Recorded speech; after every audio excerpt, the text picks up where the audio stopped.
ఉన్నటువంటి న్యాయ వ్యవస్థని, భారత రాజ్యాంగాన్ని దాడి చేసి ఈ సందర్భంగా బాబాసాహెబ్ అంబేద్కర్ ఏదైతే కలలుగన్నాడో దానికి తూర్పుకొచ్చినటువంటి ఈ మతోన్మాద శక్తులు ఖచ్చితంగా వాళ్ళ యొక్క ఈ ఎంతో ఉన్నటువంటి భారత రాజ్యాంగం మీద దాడి చేసేటువంటి కుట్రలు ఏదైతుందో ఆ కుట్రలన్నీ కూడా ఖచ్చితంగా ఛేదించే విధంగా భారత రాజ్యాంగాన్ని కాపాడుకునేటువంటి శక్తులన్నీ కూడా ఏకం కావాలని చెప్పి ఈ సందర్భంగా మేము విజ్ఞప్తి చేస్తూ ఉన్నాం. అదే సందర్భంలో కొట్టి చేతులు దులుపుకొని ఈరోజు ఆయన మీద అందరూ కూడా ఏం చేశారంటే సానుభూతి ప్రకటించడం జరిగింది, ఖండించడం జరిగింది. కానీ ఫర్దర్గా జరిగేటువంటి ఏ రకమైనటువంటి చర్యలు కూడా తీసుకోలేదు, అరెస్ట్ చేయలేదు, కేసు చేయలేదు.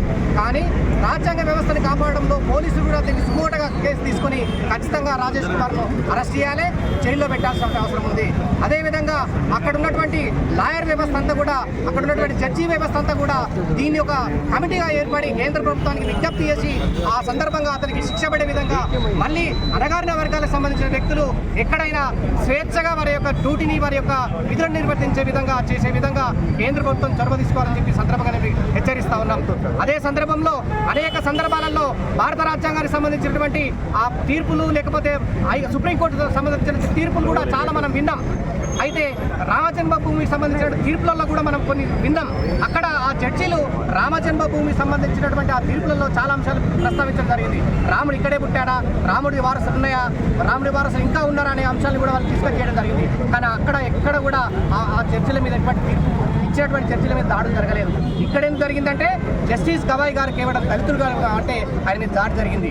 కాబట్టి ఈ సందర్భంగా యావత్ ప్రజానీకానికి, యావత్ భారతదేశంలో భారత రాజ్యాంగాన్ని ద్వారా హక్కులు పొందుతున్నటువంటి ఎస్సీ, ఎస్టీ, బీసీ, మైనార్టీ వర్గాలైనటువంటి 90% ప్రజలు, స్త్రీలు ఈ అంతా కూడా దీన్ని ఖండించి అందరూ దీన్ని పెద్ద ఎత్తున ఉద్యమం తీసుకునే విధంగా ముందుకు రావాలని చెప్పి విజ్ఞప్తి చేస్తా ఉన్నాం. అదేవిధంగా ఈ నెల 22 తారీఖు నాడు ఎంఆర్పీఎస్ ఆధ్వర్యంలో హైదరాబాద్లో పెద్ద ఎత్తున నిరసన కార్యక్రమం ఉంటుంది. ఆ నిరసన కార్యక్రమాలు కూడా సబ్బండ వర్గాలు మద్దతు ఇచ్చి ఆ సభలో పాల్గొనాల్సిందిగా విజ్ఞప్తి చేస్తూ, అదేవిధంగా 23 తారీఖు నాడు ఆంధ్రప్రదేశ్ రాష్ట్రంలో అక్కడ అమరావతిలో కూడా నిరసన కార్యక్రమం ఉంటుంది.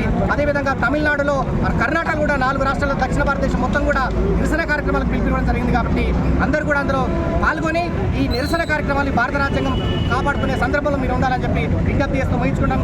జై భారత్, జై భారత రాజ్యాంగం. ధన్యవాదాలు.